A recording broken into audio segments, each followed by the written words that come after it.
Welcome back to Infidelity Tales Lab. We're incredibly grateful for your support. Before we begin today's tale, tell us, which city or country are you joining us from? We love connecting with our global audience. Now, let's dive into today's story. Chapter 1, The Settlement. Russell Hargrove stood in the empty living room of what was once his dream home, now stripped of everything but dust and memories. 15 years of marriage, dissolved in 9 months of vicious legal battles. The divorce had been finalized yesterday, and Vanessa had wasted no time claiming her spoils. "It's just stuff, Russ," said Dexter Sullivan, leaning against the doorframe. Dex had been Russell's closest friend since college, the only one who hadn't disappeared when the divorce proceedings turned ugly. $3 million in assets, the vacation property in Maine, and both cars, Russell replied, his voice eerily calm. "And I get this." He gestured to the single item Vanessa had left behind, a mediocre landscape painting that had hung in their guest bathroom. Russell wasn't born wealthy. He'd built his security consulting firm from nothing, working 18-hour days while Vanessa spent his money and, as he later discovered, spent her afternoons with Leo Donovan, his former VP of operations. The betrayal had come as a shock 6 months into their business expansion, when he'd walked in on them in his office after hours. "Your lawyer was garbage," Dex remarked. "Should have fought harder." "Vanessa's father is Judge Carlton," Russell replied with a bitter smile. The deck was stacked from the beginning. He picked up the painting, a poorly executed mountain scene with a solitary cabin. She knew exactly what she was doing, leaving this. One final insult. What Vanessa didn't know was that Russell had changed during the divorce proceedings. The easygoing, trusting man she'd manipulated for years had hardened. He'd learned that forgiveness was for the weak. Betrayal demanded retribution. "What now?" Dex asked as they carried the painting to Russell's rented apartment. "I rebuild," Russell answered. But rebuilding wasn't all he had planned. The painting sat on Russell's floor for weeks as he focused on salvaging what remained of his company. Leo had taken half their clients when he left, and the scandal of the affair had cost them several more. Russell worked methodically, rebuilding relationships and securing new contracts. He slept 4 hours a night, fueled by determination and quiet rage. One night, after securing a major new client, Russell returned home and actually looked at the painting for the first time. It truly was atrocious. The perspective was wrong, the colors muddy. He decided to throw it away, but as he lifted it, the frame came loose on one side. Russell was about to toss it in the dumpster when he noticed something on the back of the canvas. Peeling away the brown paper backing, he discovered a series of numbers written in faded ink. 41.3827 degrees north, 72.4985 degrees west, VFD 92153 UN char. Coordinates and some kind of code. Russell stared at the numbers, puzzled by their presence on this worthless painting. He recalled Vanessa's smirk when she told the lawyers she was generously leaving him his favorite artwork. There was more to this painting than met the eye. Chapter 2, The Discovery. The coordinates led to a remote area in Connecticut, a 2-hour drive from Russell's apartment. Before heading there, Russell decided to learn more about the painting itself. He carefully removed it from the frame and examined it under bright light. The artist's signature was faded but legible. H. Whitney, 1973. An unremarkable painting by an unknown artist. Yet someone had hidden coordinates on it. Why? Russell contacted Miriam Fowler, an art appraiser who had once consulted for his firm on a security project for a museum. She agreed to examine the painting the next day. "This is interesting," Miriam said, scrutinizing the canvas through a magnifying glass. "Interesting good or interesting bad?" Russell asked. "Both." She pointed to the signature. Hammond Whitney was a completely unremarkable Sunday painter in the 1970s. His work sell for maybe $50 at garage sales. So it is worthless. The painting is. But look at this. She turned it over and pointed to the wooden stretcher bars. "See these markings? This frame was custom-made by Hensley's. They exclusively framed works from major galleries in the 70s and 80s. No one would put a Whitney in a frame that cost 10 times the painting's value." Russell leaned closer. "What are you saying?" I'm saying this frame originally held something valuable. And she hesitated. There's something else. She pointed to almost imperceptible brush strokes in the lower right corner of the painting. Someone painted over another signature here. Russell felt a surge of adrenaline. Could the painting be a forgery? Something valuable made to look worthless? It's possible. I need to run some tests. That evening, Russell searched property records for the coordinates. They pointed to undeveloped woodland owned by a holding company called Artemis Properties, established in 1975. The company's ownership was hidden behind layers of legal entities. The alphanumeric code remained a mystery. Russell tried various decryption methods without success. Whatever it unlocked, it wasn't obvious. He was still working when his phone rang at 11:30 p.m. The caller ID showed Penelope Carlton, Vanessa's younger sister. Russell, I'm sorry to call so late. Penny, is everything okay? Despite the divorce, Russell had always gotten along with Penelope, who disapproved of her sister's behavior. Vanessa was here for dinner. She was on the phone with Leo, and I overheard them talking about a painting. She sounded worried, asked if he was sure you couldn't know what it was. I thought you should know. Russell's grip tightened on the phone. Thanks, Penny. Was there anything else? Just that Leo kept saying the numbers were safe. Does that mean anything to you? It meant everything. The next morning, Miriam called with news. Russell, I did some preliminary analysis. There's definitely another painting underneath. The overlayers are cheap acrylic, probably applied in the 70s. Beneath that is oil paint, much older. How much older? I need better equipment to be certain, but based on the craquelure patterns visible under UV light, potentially 18th century. Russell's mind raced. How valuable could an 18th century painting be? Depends on the artist. Anywhere from a few thousand to millions. After hanging up, Russell received a text from Dex. Vanessa called me asking if you'd mentioned any painting. Said it has sentimental value and she wants it back. Offered $5,000. Russell smiled coldly. $5,000 for a painting worth $50? Or millions for a hidden masterpiece? He needed to visit those coordinates. Chapter 3. The Confrontation. Russell took a day off from work and drove to the Connecticut coordinates. The location was deep in the woods, accessible only by a narrow dirt road.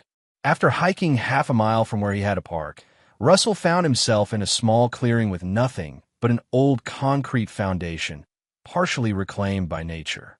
Using a metal detector he'd rented, Russell swept the area systematically. After an hour, it beeped near what appeared to be the remains of a chimney.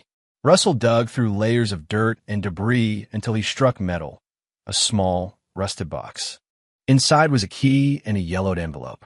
The envelope contained a faded photograph of a stern-looking man in 1970s attire standing beside a painting. The same mountain scene, but clearly hung in an elegant home, not a bathroom. On the back was written, "Insurance against a rainy day." The key opens the truth. Russell examined the key. It was old, possibly for a safety deposit box. There was no bank name, just a series of numbers etched into the metal. 92,153, part of the code on the painting. As Russell drove home, his phone buzzed repeatedly with calls from an unknown number. Finally, he answered. Russell, it's Leo. We need to talk. Russell's knuckles whitened on the steering wheel. We have nothing to discuss. It's about the painting Vanessa left. She made a mistake. We'd like to buy it back. Not interested. $10,000, Leo said quickly. For that worthless thing. It's a fair offer. If it's worthless, why offer 10 grand? Russell countered. A pause. Vanessa has sentimental attachment to it. It was her grandmother's. Funny, she never mentioned that during the 15 years it hung in our guest bathroom. Russell ended the call. That evening, as Russell researched vintage safety deposit box systems, a pounding at his door startled him. Through the peephole, he saw Vanessa and Leo, both looking agitated. Russell opened the door, but blocked the entrance. Vanessa had aged during their separation. New lines around her eyes, her blonde hair now highlighted to cover encroaching gray. Leo stood slightly behind her, his once confident posture now tense. Where is it? Vanessa demanded without preamble. Hello to you too, Vanessa. The painting, Russell. I need it back. It was part of the settlement. My only part, if you recall. Vanessa's facade cracked. I made a mistake. I'll pay you for it. 20,000, Leo interjected. Cash right now. He held up an envelope. Russell leaned against the doorframe. It's interesting how a worthless painting suddenly commands such a high price. 30,000, Vanessa countered desperately. Did you check the back of it before you so generously bestowed it upon me? Russell asked. Their expressions confirmed his suspicions. They hadn't known about the numbers until recently. Give it back, Vanessa suddenly shrieked, attempting to push past him. Leo tried to restrain her, whispering urgently in her ear. But they didn't know. Russell said softly, more to himself than to them. They didn't know he'd already found the box, already seen the photograph, already started unraveling whatever secret had them panicking at his door. Russell, you don't understand what you're involved in, Leo said, his voice low. This isn't just about us.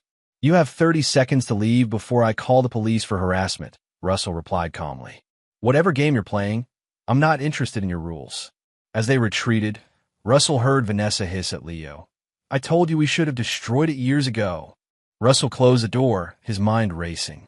The painting, the coordinates, the key, they were all connected to something significant enough to make his ex-wife and her lover desperate.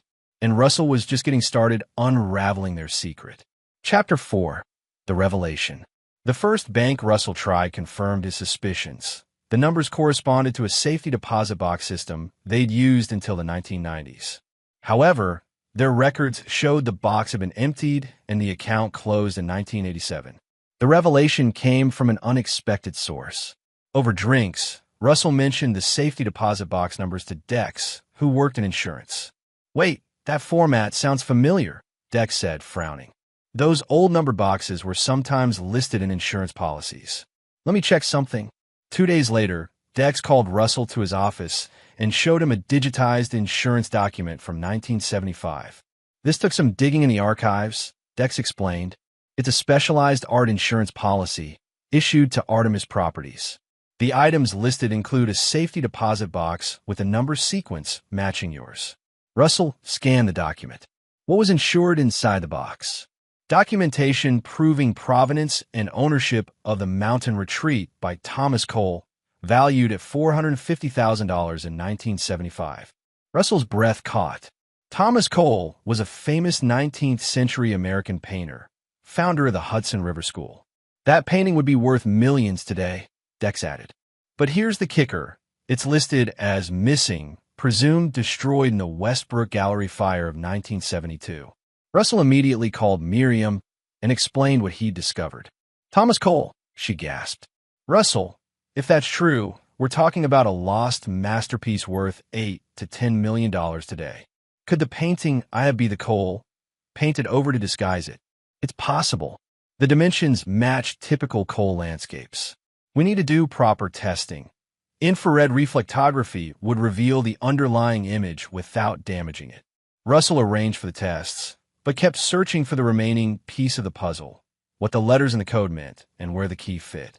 The answer came from Penelope Carlton, who called Russell in distress. Russell, I think Vanessa's in trouble. She and Leo are fighting constantly.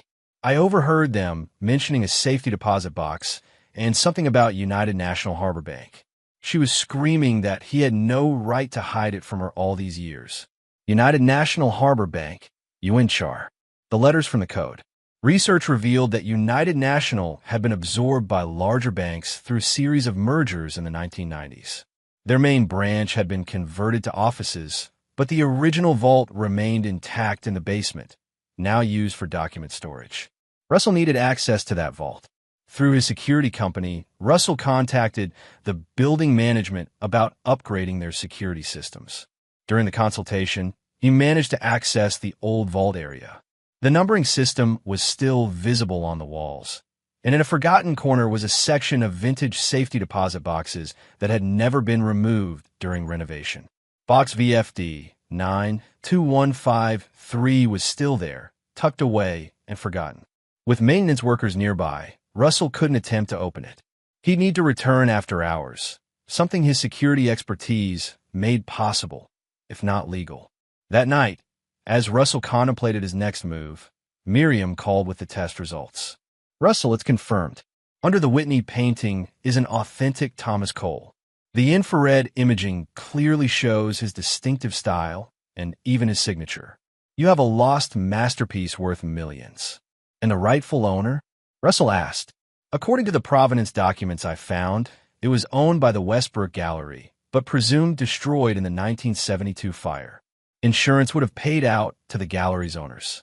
Legally, after 50 years, if you possess it with no competing claims, you could establish ownership. Russell thanked her and hung up, pieces falling into place. The painting had somehow survived the fire. Someone had painted over it to hide its value, then secured the documentation proving its provenance in a safety deposit box. That person had created the Artemis Properties Holding Company to maintain the land where additional proof was hidden. But who and why? The answer hit Russell like a thunderbolt. Leo was older than Vanessa by 15 years. He would have been in his 20s during the gallery fire. In Vanessa's angry words, he had no right to hide it from her all these years, suggested Leo had kept secrets even from her. Leo hadn't just stolen Russell's wife. Years ago, he had stolen the painting too. Chapter 5. The Infiltration. Breaking into the building after hours was relatively simple for someone with Russell's security background. He'd identified the blind spots in the surveillance system during his consultation and used his legitimate access credentials to enter the main floor. The basement vault was another matter. The modern security system protected the front entrance, but Russell had noticed an overlooked maintenance access during his earlier visit. Using specialized tools, he bypassed the simpler lock and slipped into the vault area through the service corridor. The old safety deposit boxes stood like forgotten sentinels in the corner. Russell located box VFD 92153 and inserted the key from the buried container. It turned with a satisfying click. Inside was a manila envelope containing gallery documentation, insurance papers, and photographs of the Thomas Cole painting before it was painted over. Most importantly, there was a bill of sale showing the painting had been legitimately purchased by the gallery in 1963. Also in the envelope was a newspaper clipping about the gallery fire, with the name Leonard Donato circled, a young employee who had heroically attempted to save artworks from the blaze. A younger Leo, using his birth name. Russell photographed everything with his phone, then carefully replaced the contents and relocked the box. He had what he needed. As he exited through the service corridor, Russell heard voices. Pressing himself against the wall, he watched as Leo and Vanessa entered the vault area through the main entrance. Leo had keys. He must have maintained access through connections from his time working there. It's gone, Leo hissed after checking the box. He's already been here. How could he figure it all out so quickly? Vanessa asked, panic in her voice. Because you left him the damn painting instead of bringing it with you like I told you to. Leo snapped. You thought you were being clever, humiliating him with a worthless picture. Now he knows everything. Not everything, Vanessa replied. He doesn't know about the insurance fraud. Russell's eyes widened. Insurance fraud. If he exposes the painting as authentic, the insurance company will demand their $450,000 back, with 50 years of interest and penalties, Leo said. They could charge me with fraud. I'd lose everything. We need to destroy the painting, Vanessa insisted. Without it, there's no proof. Leo shook his head. It's worth $10 million.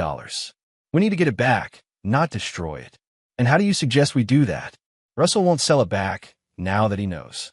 Leo's voice dropped to a whisper, but Russell caught his chilling words. We don't ask him to sell it. We take it, and make sure he can't talk about it afterward. Russell slipped away as they continued arguing, his mind racing. They were desperate enough to consider violence. He needed to act fast. Outside, Russell called Dex. I need a safe place to store something valuable immediately. My brother's gallery has a secure vault, Dex replied. What's going on? I'll explain everything. But first, I need your help with something else. The next morning, Russell arrived at his office to find Detective Amara Washington waiting for him. Mr. Hargrove, your ex-wife has filed a complaint alleging you stole family property during your divorce. Specifically, a valuable painting that wasn't disclosed in the settlement. Russell smiled. I have exactly one painting from my marriage, detective. The only item I was allowed to keep in the settlement. I'd be happy to show you the court documents. After reviewing the divorce settlement, which clearly listed wall art from guest bathroom as Russell's property, Detective Washington looked skeptical. Mrs. Hargrove claims this painting is actually a family heirloom worth substantial money. Interesting that she didn't mention that during our 15-year marriage or during the 9-month divorce proceedings, Russell replied. I'd be happy to show you the painting. It's a rather mediocre landscape that hung in our guest bathroom. The detective accompanied Russell to Dex's brother's gallery, where the painting, the Whitney forgery side showing, was now displayed. This is what she's claiming is valuable. Detective Washington asked doubtfully. Apparently so. My ex-wife's tastes have always been expensive, but even I'm surprised she's claiming this as value. After the detective left, Dex joined Russell. She's trying to use the police to get it back. And that's not all they're planning, Russell replied grimly, telling Dex about the conversation he'd overheard. They're desperate enough to consider violence. You should go to the police with this. Russell shook his head. Not yet. I need more than overheard threats. I need to force them to reveal everything. How? Russell's expression hardened. By giving them exactly what they want, a chance to take the painting. Chapter 6. The Betrayal. Russell's plan required precise timing and his complete vulnerability, qualities that made Dex extremely uncomfortable. This is insane, Dex protested.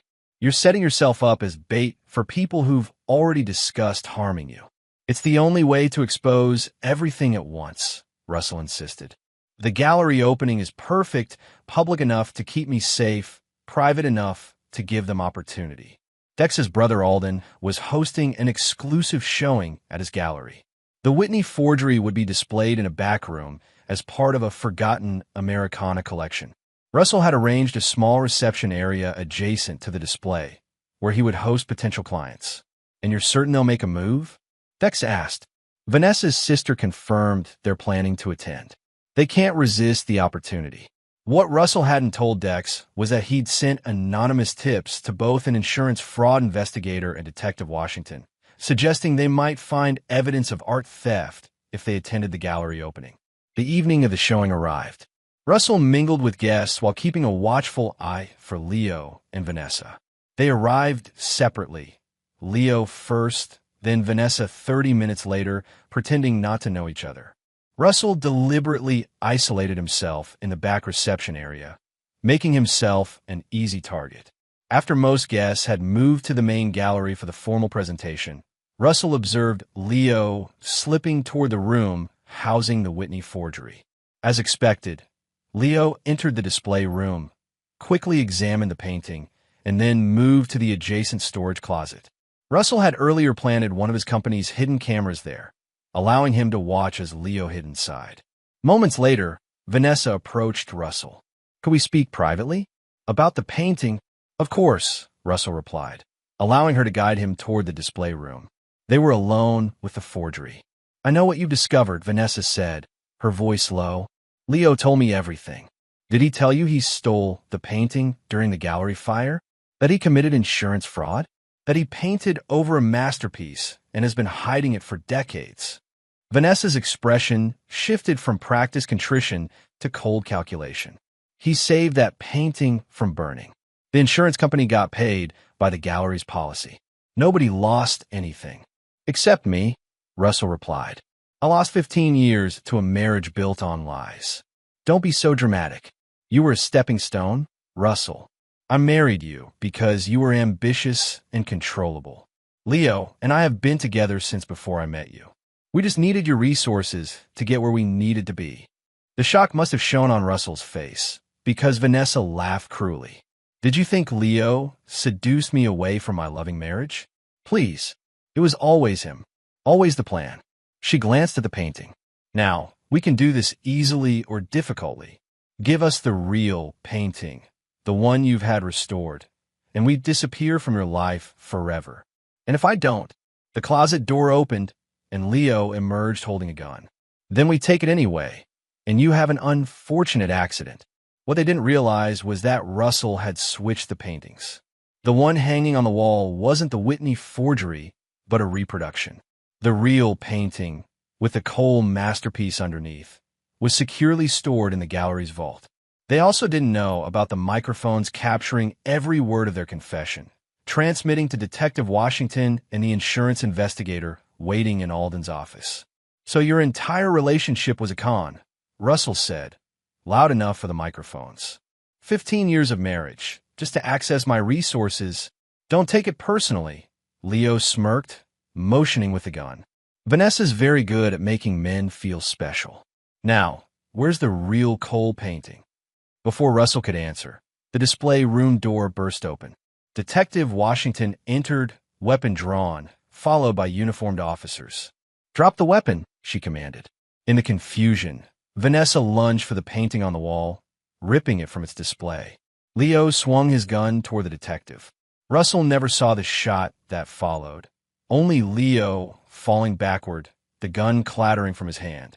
Vanessa screamed as officers tackled her, the reproduction painting tumbling to the floor. Later, as paramedics took Leo away with a shoulder wound and Vanessa was escorted to a police car in handcuffs, Detective Washington approached Russell. "You took quite a risk, Mr. Hargrove." "Worth it to hear the truth finally," Russell replied. "Did you get everything you need?" Conspiracy, attempted armed assault, and the insurance investigator is particularly interested in their confession about the art theft and fraud. They'll both be facing significant charges. She studied him. "Though I'm curious, where's the actual Thomas Cole painting?" Russell smiled thinly. "That's a conversation I should have with the insurance company first, don't you think?" Chapter 7. The Negotiation. 2 days after the gallery incident, Russell sat across from Howard Jenkins, chief investigator for Heritage Insurance Partners, the successor company to the firm that had paid out the claim for the destroyed Cole painting in 1972. "Let me be clear, Mr. Hargrove," Jenkins said stiffly. "That painting is technically stolen property. The insurance settlement transferred ownership rights to our company." Technically, Russell agreed, but proving that in court would be problematic for several reasons. Russell laid out his case methodically. First, the painting had been in his possession through a legal divorce settlement. Second, the insurance company had written off the painting as destroyed over 50 years ago and would face substantial public relations issues fighting a divorced man for his only settlement asset. Third, art ownership laws included provisions for good faith possession after extended periods. Most importantly, Russell concluded, "I have evidence suggesting your company may have been negligent in its original investigation of the gallery fire." Russell placed a folder on the table containing copies of documents he'd found in the safety deposit box. Among them was a letter from the original claims adjuster questioning whether proper fire inspections had been conducted at the gallery prior to issuing the policy. "These records suggest your predecessor company may have been aware of fire code violations at the Westbrook Gallery, but issued the policy anyway. That could open a substantial liability issue if it became public." Jenkins' expression soured. "What exactly are you proposing, Mr. Hargrove?" "A compromise. The painting is authenticated and sold at auction. Heritage Insurance receives 40% of the proceeds to satisfy the original claim. I retain 60% as the current legal possessor." "That's absurd. We would need at least 70%. 50-50, Russell countered. "And Heritage publicly acknowledges my role in recovering this lost masterpiece, with no mention of the original fraud. Your company looks heroic for recovering lost art instead of like victims of a 50-year-old insurance scam." After 4 hours of negotiation, they settled on a 55-45 split in the insurance company's favor, with a joint press release portraying the recovery as a collaborative effort. As Russell left the meeting, he received a call from Detective Washington. "Thought you'd want to know. Leonard Donovan is being charged with insurance fraud, attempted assault, conspiracy, and illegal possession of a firearm. With his prior record, he's looking at 15 to 20 years. "Prior record?" Russell asked, surprised. "Turns out Leo Donovan has quite a history. His real name is Leonard Donato.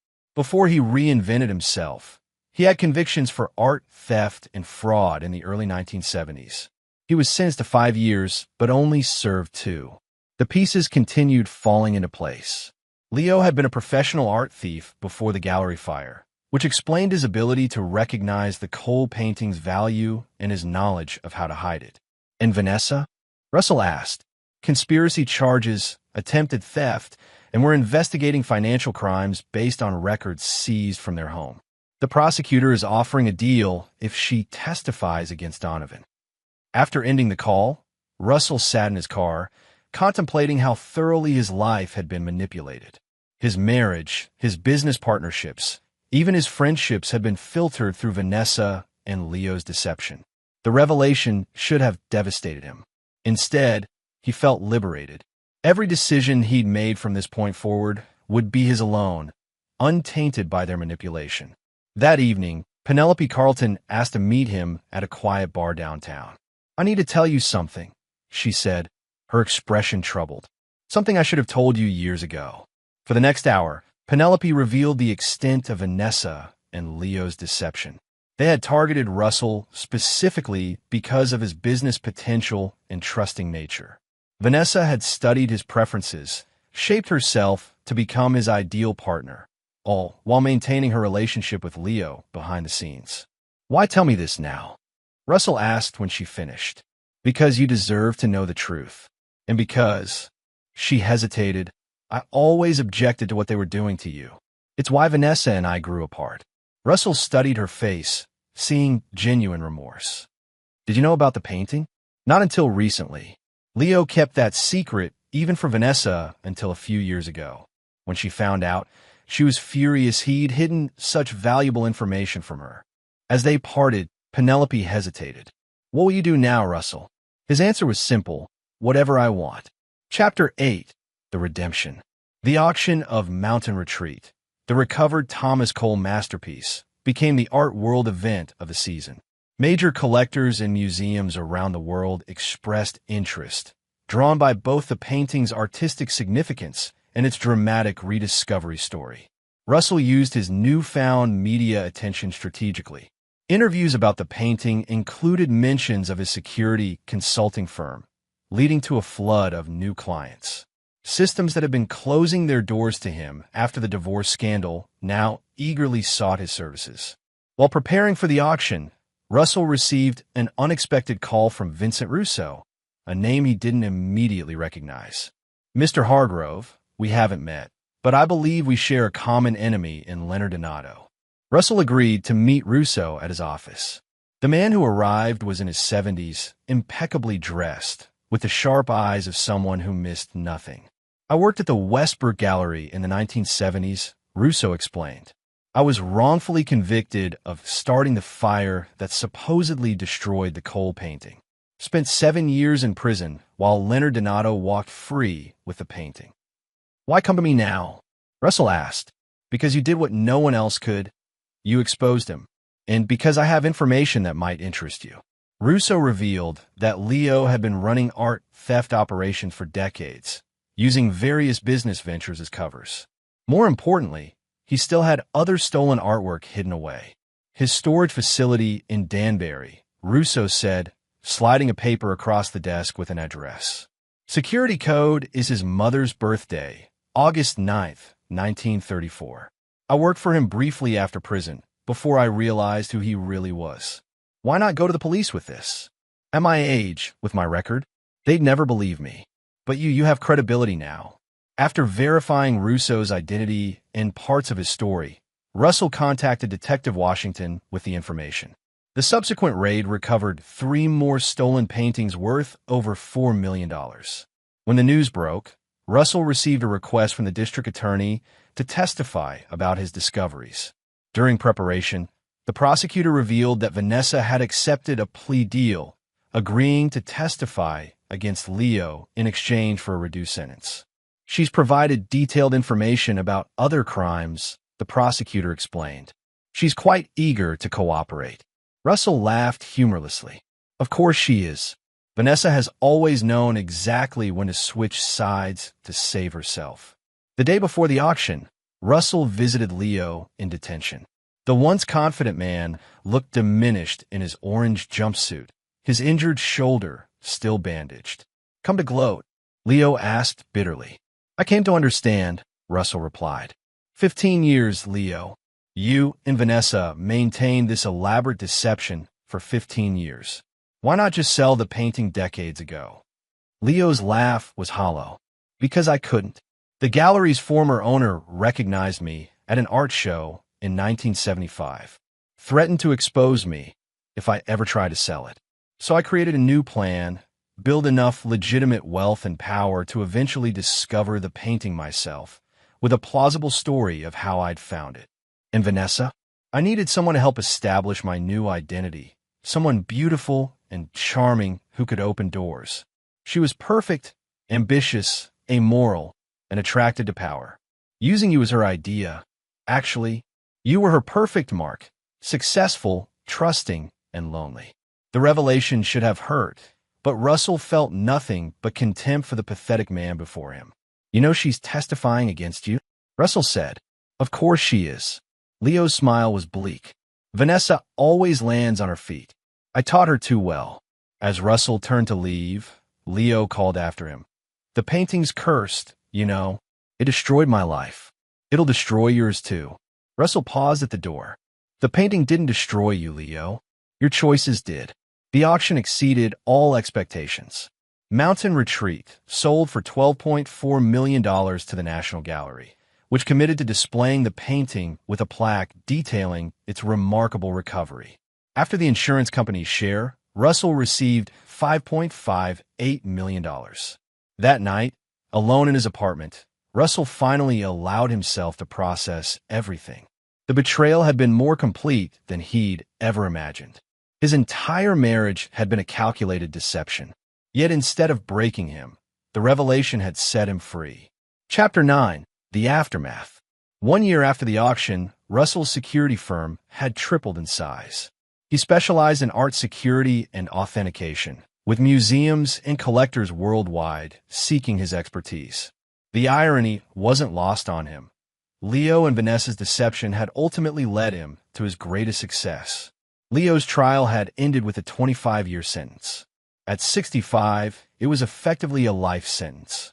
Vanessa, in exchange for her testimony, received 5 years probation and a suspended sentence, but was required to make substantial restitution payments to victims of their financial schemes. Russell had moved on, or so he thought, until the day Vanessa appeared at his office. Your assistant didn't want to let me in, she said, standing awkwardly in his doorway.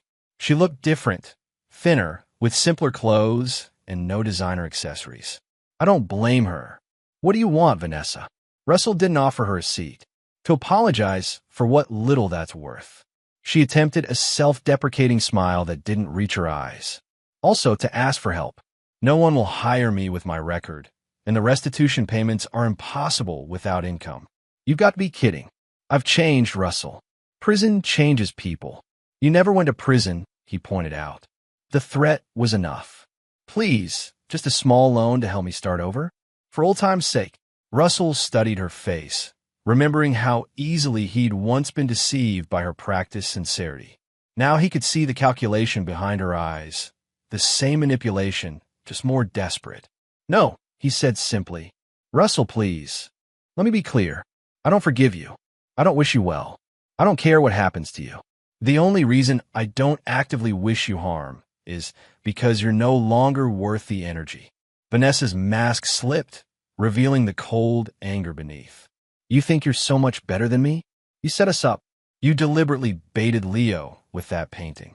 I did, Russell acknowledged. The difference is you both deserved exactly what happened to you. As security escorted her out, Vanessa shouted, This isn't over. You owe me after what you did. But it was over. Russell had insured it.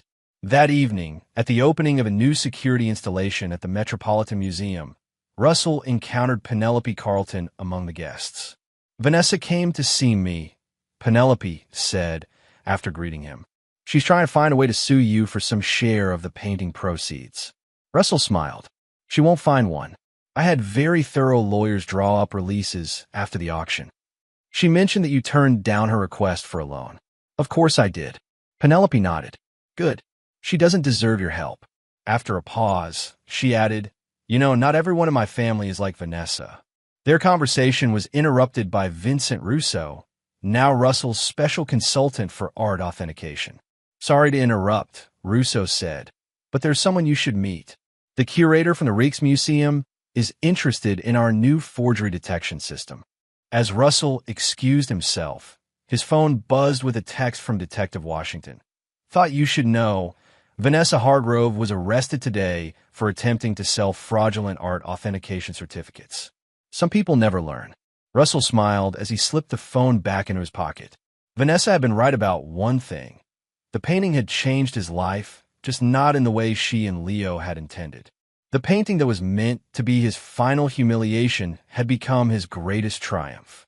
The people who had manipulated and betrayed him had been exposed and fallen. And Russell, who had once defined himself through his marriage and business, had discovered a strength he never knew he possessed. He had not only survived betrayal, he had transformed it into justice. Not through forgiveness, but through the cold satisfaction of seeing his betrayers face the consequences of their actions. As he moved through the elegant museum crowd, Russell caught his reflection in a glass display case. He barely recognized the confident, powerful man looking back at him. The naive, trusting person he'd once been was gone, replaced by someone stronger, someone who would never be victimized again. Some might call his transformation cold or unforgiving. Russell called it survival. In the end, the worthless painting his cheating ex-wife had left him had revealed not just hidden numbers, but Russell's hidden strength, and that was a masterpiece no one could ever take from him. And there you have it. Another story comes to an end. What did you think? I'd love to hear your thoughts in the comments below. If you enjoy this story, consider joining our community by subscribing. It means the world to us. For more stories like this one, check out the recommended videos on screen, and I'll see you there.